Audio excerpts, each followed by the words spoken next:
रात के करीब 2 बजे का वक्त, वाघा बॉर्डर के पास एक एकदम सुनसान सड़क, और उस पर एक ट्रक अचानक धीमा हो जाता है। उसकी लाइट्स बंद हो जाती हैं। अब बाहर से देखने पर तो यही लगेगा कि शायद ड्राइवर थक गया है और गाड़ी किनारे लगा रहा है, लेकिन उस ट्रक के अंदर जो हो रहा था वो किसी थके हुए ड्राइवर का काम नहीं था, बल्कि एक राष्ट्र की सुरक्षा से जुड़ा हुआ एक बहुत गहरा रहस्य था। तो सवाल ये है कि एक भूत को कैसे पकड़ा जाता है, मतलब एक ऐसा दुश्मन जो है तो पर दिखता नहीं। यही तो सबसे बड़ी चुनौती थी। एक अनजान साया जो सबके सामने खुलेआम काम कर रहा था, और बस एक अकेला आदमी जिसके कंधों पर सब कुछ टिका हुआ था। ये कहानी है साल 1987 की, एक ऐसा दौर जब पाकिस्तान का एक पूरा का पूरा जासूसी नेटवर्क बस तबाह होने की कगार पर था, और इसे अंजाम देने वाला कोई ट्रेंड एजेंट नहीं बल्कि एक आम इंसान था, एक ऐसा हीरो जिसके बारे में शायद ही किसी ने सुना होगा। अच्छा, इस कहानी को ठीक से समझने के लिए हमें थोड़ा पीछे जाना होगा, 1987 के उस माहौल में जब पूरा पंजाब आतंकवाद की आग में झुलस रहा था। उस दौर में पंजाब में हालात बहुत बहुत ज्यादा खराब थे। एक तरफ आतंकवाद अपने चरम पर था, तो वहीं दूसरी तरफ पाकिस्तान की खुफिया एजेंसी ISI भारत में अपना जाल फैलाती जा रही थी।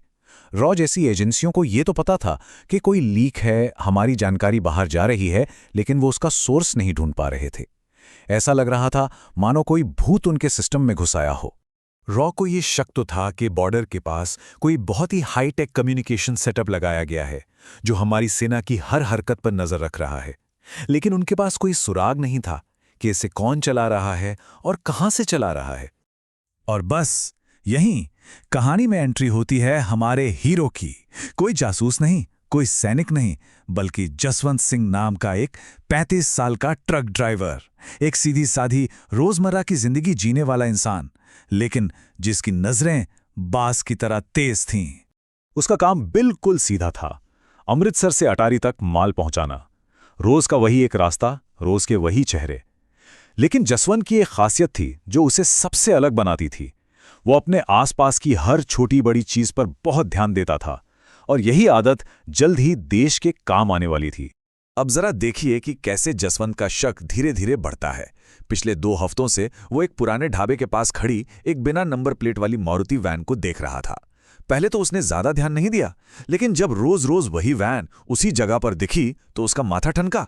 फिर उसने एक चीज नोटिस की, वैन की छत से जमीन में जाता एक पतला सा तार, और उसी रात उसने उस वैन को बिना लाइट जलाए चलते देखा। ये कोई आम बात बिल्कुल नहीं थी। जसवंत ने ये सारी बातें अपने एक पड़ोसी को बताईं जो पंजाब पुलिस में कांस्टेबल था, और बस फिर क्या था, उसकी ये साधारण सी दिखने वाली रिपोर्ट पुलिस स्टेशन से इंटेलिजेंस ब्यूरो और वहां से सीधे रॉ के हेडक्वार्टर पहुंच गई। रॉ के अफसरों के तो कान खड़े हो गए। उन्हें लगा कि शायद यही वो लिंक है जिसे वो महीनों से ढूंढ रहे थे। और उसी रात रॉ के एक ऑफिसर ने जसवंत के घर का दरवाजा खटखटाया। वो एक आम नागरिक को एक बेहद खतरनाक जासूसी मिशन के लिए भर्ती करने आए थे, एक ऐसा मिशन जिसमें उसकी जान भी जा सकती थी।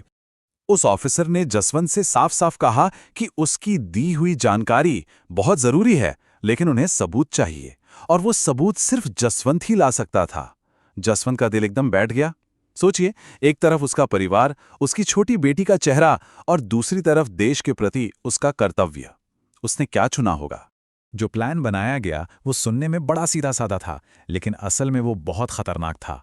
जसवंत को बस इतना करना था कि वो रोज की तरह उस वैन के पास अपना ट्रक पार्क करे, बस ताकि एक एजेंट को उस वैन के नीचे एक ट्रैकिंग डिवाइस लगाने का मौका मिल जाए।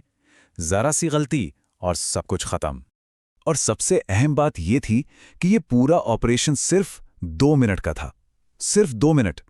लेकिन जिंदगी में सबसे खतरनाक वही 2 मिनट होते हैं जिनमें सब कुछ दांव पर लगा हो। एक गलत कदम का मतलब था या तो पकड़े जाना या मौत, कोई दूसरा मौका नहीं मिलने वाला था। जिस दिन ऑपरेशन को अंजाम देना था, सुबह से ही जसवंत के हाथ कांप रहे थे। उसने ढाबे पर पहुंचकर ट्रक रोका और वैन के ठीक बगल में लगा दिया। प्लान के मुताबिक रॉ का एक एजेंट उससे बातें करने लगा और दूसरा एजेंट वैन के नीचे झुक गया। सब कुछ बिल्कुल ठीक चल रहा था, लेकिन तभी वो हुआ जिसका किसी को अंदाजा नहीं था। वैन का दरवाजा खुला और उसमें से एक आदमी बाहर निकला, और उसकी नजर सीधे वैन के नीचे झुके हुए रॉ के एजेंट पर पड़ी।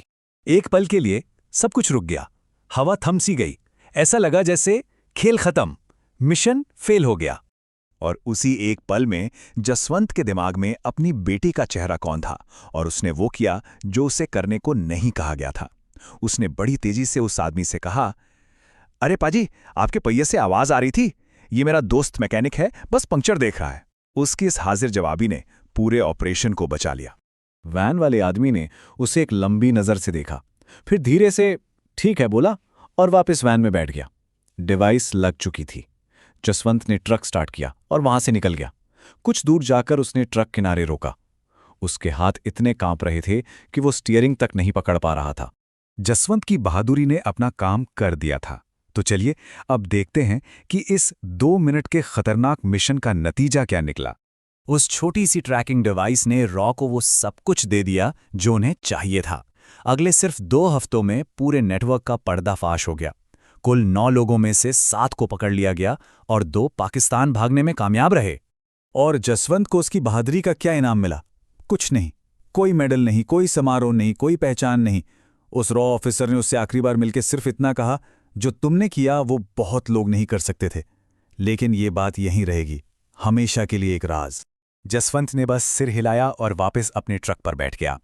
उस रात जब वो घर पहुंचा तो उसने अपनी बेटी को उठाया और एक लंबे वक्त तक उसे बस गले से लगाए रखा। उसकी पत्नी ने पूछा कि देर कैसे हो गई। जसवंत ने सिर्फ मुस्कुरा दिया। उसने इस बारे में फिर कभी किसी से बात नहीं की। ये कहानी हमें एक बड़ी बात सिखाती है।